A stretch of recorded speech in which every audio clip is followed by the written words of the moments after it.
Hi, എന്തൊക്കെയുണ്ട് വിശേഷം? സുഖമാണോ? ഞാനിവിടെ സുഖമായിട്ടിരിക്കുന്നു കേട്ടോ. അപ്പോൾ ഞായറാഴ്ചയിലത്തെ ഒരു വ്ളോഗാണ്. ഞാൻ കാലത്തൊരു 7 മണിക്കായപ്പോൾ എണീറ്റു. കുറച്ച് ലേറ്റായിപ്പോയി. വൈകുന്നേരം കിടക്കാനായിട്ട് ശനിയാഴ്ച വൈകുന്നേരം ഇപ്പോൾ നേരം വൈകിട്ടാണ് കേട്ടോ ഞാൻ കിടന്നത്. ഒരു 12 മണിക്കായിട്ടാണ് ഉണ്ണികളൊക്കെ കളിയൊക്കെ കഴിഞ്ഞ് ഞങ്ങളൊക്കെ ഒന്ന് കിടന്നുറങ്ങിയപ്പോൾ കുറച്ച് ലേറ്റായിപ്പോയി. അത് കാരണം ഇന്ന് നേരം വൈകിട്ടാണ് കേട്ടോ എണീറ്റ്. പിന്നെ രാവിലത്തേക്ക് ബ്രേക്ക്ഫാസ്റ്റിന് ദോശമാവുണ്ട്, സാമ്പാറുണ്ട്. അപ്പോൾ കാലത്ത് അത്ര തിക്കും തിരക്കൊന്നും ഇല്ലാത്ത കാരണം ഞാൻ കുറച്ച് ലേറ്റായി പോയിട്ടാണ് എണീക്കാനായിട്ട്. എണീറ്റ വഴിക്ക് തന്നെ ഞാൻ മുഖമൊക്കെ കഴുകി കിച്ചണിൽ കയറിയ ഫ്രിഡ്ജിലുള്ള ദോശമാവും സാമ്പാറും ചൂടാക്കാനുള്ള സംഭവങ്ങളും അങ്ങനെ എന്തൊക്കെയുണ്ട് അതൊക്കെ ഒന്ന് പുറത്തേക്ക് എടുത്ത് വെച്ചേ. പിന്നെ എനിക്ക് കുറച്ച് കാര്യങ്ങളുണ്ട്, എൻ്റേതായ കുറച്ച് കാര്യങ്ങൾ. ശനിയാഴ്ചയും ഞായറാഴ്ചയും ഞാൻ എക്സസൈസ് ചെയ്യില്ല, ബാക്കിയുള്ള ദിവസമൊക്കെ എക്സസൈസ് ചെയ്യട്ടെ. പിന്നെ മെഡിറ്റേഷൻ മുടക്കാറില്ല കേട്ടോ. ഇപ്പോൾ കുറച്ച് നാളടുപ്പിച്ചായിട്ട് ഞാൻ മെഡിറ്റേഷനും കൂടെ അതിൻ്റെ കൂടെ ഉൾപ്പെടുത്തിയിട്ടുണ്ട് കേട്ടോ.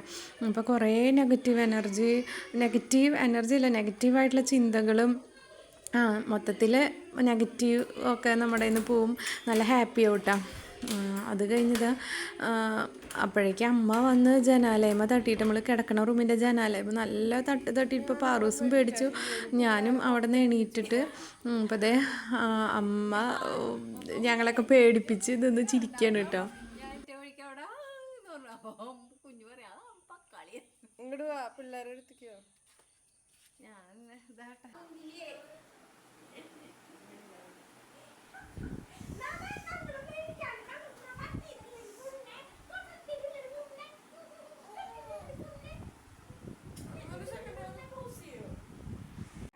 കാലത്ത് എണീറ്റിട്ട് മുൻവശത്തെ വാതിൽ തുറന്നിട്ടുണ്ടായില്ല കേട്ടോ. അപ്പോൾ ഞാൻ മുൻവശത്തെ വാതിലൊക്കെ തുറന്ന് കുറച്ച് നേരം നമ്മുടെ ഈ പച്ചപ്പും ഹരിതാപും ഒക്കെ കണ്ട് ഇങ്ങനെ കുറച്ച് നേരം അവിടെ നിന്നു കേട്ടോ. പിന്നെ അടിച്ചു വരേണ്ട നേരമായി.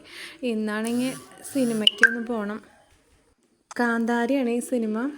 അപ്പോൾ അതിന് ഇപ്പോഴേ തന്നെ അല്ലാതെ ഒരുക്കി വെച്ചല്ലോ, ഉച്ചയ്ക്ക് 1:30 ഷോ ആണ് കേട്ടോ. അപ്പോൾ നമുക്കൊരു 12 മണിക്ക് ആകുമ്പോഴേക്കും വീട്ടിൽ നിന്ന് ഇറങ്ങാൻ പറ്റുള്ളൂ. എപ്പോൾ ഞാൻ നേരത്തെ എങ്ങടേലും പോകണമെന്ന് വിചാരിച്ചാലും അപ്പോൾ ഒക്കെ നേരം വൈകിട്ടാണ് കേട്ടോ എത്താറ്. ഇന്നിപ്പോൾ ചേട്ടൻ ഇല്ലാത്ത ഫസ്റ്റത്തെ ഞങ്ങളുടെ സിനിമയാണ് കേട്ടോ. ചേട്ടൻ പോയതിന് ശേഷം അപ്പോൾ അതിൻ്റേതായ കുറച്ച് ടെൻഷനുകളൊക്കെ ഉണ്ട്. രണ്ടാളെയും കൊണ്ട് പോവണ്ടേ എന്നൊക്കെ വിചാരിച്ചിട്ട് എനിക്ക് കുറച്ച് ടെൻഷനുണ്ട് കേട്ടോ. ബസ്സിന് വേണം പോകാനായിട്ട്. അപ്പോൾ വേഗം തന്നെ കാലത്തെ കാര്യങ്ങളും ചോറും കറിയും ഒക്കെ വെക്കാനായിട്ട് ഇനി നോക്കണം കേട്ടോ. കുറച്ച് ലേറ്റായിപ്പോയി എണീക്കാനായിട്ട്. അപ്പോൾ അതിൻ്റേതായ തിരക്കുകളും ഉണ്ട്. ഞാൻ പാറൂസിനെ കുറച്ച് കഴിഞ്ഞിട്ട് എണീപ്പിക്കാമെന്ന് വിചാരിച്ചതാണ് കേട്ടോ. പക്ഷേ അമ്മ ജനാലയമ്മ വന്ന് തട്ടിയിട്ട് ഞങ്ങളെ എല്ലാവരും, ഞാൻ മുമ്പ് എണീറ്റുണ്ടായിരുന്നു, കുഞ്ഞുഞ്ഞി പാറൂസിനെയൊക്കെ അപ്പോഴേക്കും എണീപ്പിച്ചു.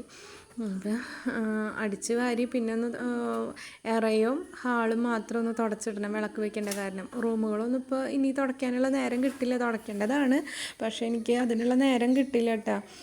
ഇനി അത് കഴിഞ്ഞിട്ട് വേണം ഉച്ചക്കലത്തെ. നമ്മൾ കാലത്ത് ഇവിടുന്ന് കഴിച്ചിട്ട് പോകാനാണ് വിചാരിച്ചിരിക്കുന്നത്. ഉച്ചയ്ക്ക് ഇപ്പോൾ ഇവർ വീട്ടിൽ നിന്ന് കഴിക്കുമോയെന്ന് എനിക്ക് അറിഞ്ഞുകൂടാ കേട്ടോ. പുറത്ത് പോയി കഴിഞ്ഞാൽ അവർക്ക് ഭയങ്കര വിശപ്പാണ്. അപ്പോൾ പുറത്തുനിന്നാണ്. എന്നാലും ഞാൻ കരുതി വെക്കണമല്ലോ, ഉച്ചയ്ക്കും വൈകുന്നേരത്തേക്കും ചോറും കറിയാക്കാമെന്ന് വിചാരിച്ചിട്ടാണ്. വൈകുന്നേരം ഞങ്ങളങ്ങനെ ചോറ് കഴിക്കാറില്ല. പക്ഷേ ഇനിയിപ്പോൾ വേറെ ഉണ്ടാക്കാനൊന്നും എനിക്ക് നേരമില്ല വൈകുന്നേരത്തേക്ക് വേണ്ടിയിട്ട്. അപ്പോൾ ചോറ് വെച്ച് കഴിഞ്ഞ് കഴിഞ്ഞാൽ എളുപ്പമാണല്ലോ. വൈകുന്നേരം അതെടുക്കാം, ഉച്ചയ്ക്കും അതെടുക്കാം. വേപ്പില കഴിഞ്ഞു കറി വയ്ക്കാൻ വേണ്ടിയിട്ട്. ഞാൻ മധുരക്കറി വെക്കാനാണ്. മത്തങ്ങയും കുമ്പളങ്ങയും തൈരും ഒക്കെ ഇട്ടിട്ടൊരു മധുരക്കറി വെക്കാനാണ്.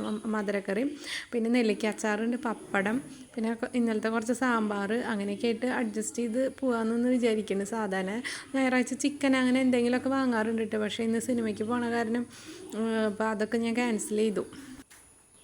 അങ്ങനെ എൻ്റെ കുളിയൊക്കെ കഴിഞ്ഞ് അപ്പോൾ ദോശ ഉണ്ടാക്കണം കേട്ടോ. പാറൂസ് കുളി കഴിഞ്ഞ് കാലത്ത് ബ്രേക്ക്ഫാസ്റ്റിനൊക്കെ പാറൂസ് അമ്മയുടെ അടുത്തേക്കാണ് കേട്ടോ പോകുക. അമ്മ അവിടെ എന്തോ പൂരിയൊക്കെ ഉണ്ടാക്കിയിട്ടുണ്ട്. അപ്പോൾ അതൊക്കെ കഴിക്കാൻ വേണ്ടിയിട്ട് അവൾ പോയി. ഇതെനിക്ക് കഷായമാണ് കേട്ടോ. ഇതിൻ്റെ ഇടയ്ക്ക് ഞാൻ ഒരു ആയുർവേദ ഡോക്ടറൊക്കെ പോയി കണ്ട്, എനിക്ക് വെരിക്കോസിന് വേണ്ടിയിട്ടാണ്. എൻ്റെ സെക്കൻഡ് ഡെലിവറിയിൽ എനിക്ക് വെരിക്കോസ് വന്നിട്ടുണ്ടായിരുന്നു. അപ്പോൾ ഇതേവരെ അത് അതിനെപ്പറ്റി ചിന്തിച്ചിട്ടൊന്നുമില്ല. പക്ഷേ ഇനി പ്രായമായി വരികയാണല്ലോ, ഇനി ഈ വെച്ചോണ്ടിരുന്നാൽ ശരിയാവില്ല എന്ന് വിചാരിച്ചിട്ട് ആയുർവേദ ഡോക്ടറൊക്കെ പോയി കണ്ട് എനിക്ക് കഷായം തന്നിട്ടുണ്ട് കേട്ടോ. ഭയങ്കര കലപ്പം കഴിക്കാനായിട്ട്. സാധാരണ ഞാൻ ഈ കഷായമൊന്നും കഴിക്കാൻ കൂട്ടാക്കാത്തതാണ്. പക്ഷേ എന്തോ എനിക്ക് മരുന്നൊന്നും മുടക്കാനായിട്ട് തോന്നുന്നില്ല കേട്ടോ. അപ്പോൾ ഞാൻ കഷായമൊക്കെ കഴിച്ച് പിന്നെ അത് അമ്മയുടെ ഭക്ഷണത്തിന് മുമ്പാണ് കേട്ടോ കഷായം. അപ്പോൾ അമ്മയുടെ അടുത്ത് പോയി അമ്മ എനിക്കിത് പൂരി ഉണ്ടാക്കി തന്നെ ചൂട്ടോട് കൂടി തന്നെ കുളിച്ചിട്ട് എന്നോട് ചെല്ലാൻ പറഞ്ഞിട്ടുണ്ടായിരുന്നു. അപ്പം നല്ല ചൂടുള്ള നല്ല പൂരി എനിക്ക് കിട്ടി. പിന്നെ കുഞ്ഞുഞ്ഞിതാ ഉപ്പും മുളകും കണ്ട് അവനും ഫുഡ് കഴിച്ചിട്ട് പിന്നെ ഞാൻ ചെന്ന് നോക്കിയപ്പോൾ അടുക്കളയിൽ പാത്രം കഴുകി വയ്ക്കണു. അവന് ഞാൻ ദോശയും കൊടുത്തിരുന്നു, പിന്നെ പൂരിയും കൊടുത്തിരുന്നു കേട്ടോ. 2 പൂരി 1 ദോശയും, എൻ്റെ ദോശ. പിന്നെ ഞാൻ പൂരിയും കഴിച്ച് പിന്നെ എൻ്റെ ദോശ സാമ്പാർ ഉണ്ടായിരുന്നു, ഉള്ളി ഇട്ടിട്ടുള്ള ചമ്മന്തി ഉണ്ടായിരുന്നു. അപ്പോൾ അതൊക്കെ കഴിച്ചിട്ട് പിന്നെ ഇത് നമ്മുടെ വീട്ടിൽ അമ്മയുടെ വീട്ടിൽ ഫസ്റ്റ് ആയിട്ട് ഉണ്ടായി കണിക്കൊന്നയാണ്. അപ്പോൾ ചേട്ടനെ കൊതിപ്പിക്കണ രംഗമാണ് കേട്ടോ അത്. ചേട്ടൻ്റെ വീഡിയോ അയച്ചെടുക്കാൻ വേണ്ടി കൊതിപ്പിക്കണ രംഗമാണ് കേട്ടോ. അങ്ങനെ ഞങ്ങൾ വീട്ടിൽ നിന്നൊക്കെ ഇറങ്ങി യാത്ര ചെയ്തേ നമ്മുടെ സിനിമയ്ക്ക് വേണ്ടിയിട്ട്. രാഗത്തിലായിരുന്നു കേട്ടോ സിനിമ. നമ്മൾ ബസ് ഇറങ്ങിയിട്ട് രാഗത്തിലേക്ക് നടക്കായിരുന്നു. ഹൗസ്ഫുള്ളാണ് കേട്ടോ. നമുക്ക് ടിക്കറ്റൊക്കെ നേരത്തെ ബുക്ക് ചെയ്ത കാരണം പിന്നെ സുഖമായിട്ട് നമുക്ക് കാണാനായിട്ട് പറ്റി. അങ്ങനെ ഒരു 4:30 ആയപ്പോൾ സിനിമയൊക്കെ കഴിഞ്ഞത് ഞങ്ങൾ ഭാരത് ഹോട്ടലിൽ ഒരു മസാല ദോശ കഴിക്കാനായിട്ട് കയറിയിട്ടാണ്. അപ്പോൾ ഇത്രയേ ഉള്ളൂ കേട്ടോ ഇന്നത്തെ video. Tata bye bye, see U.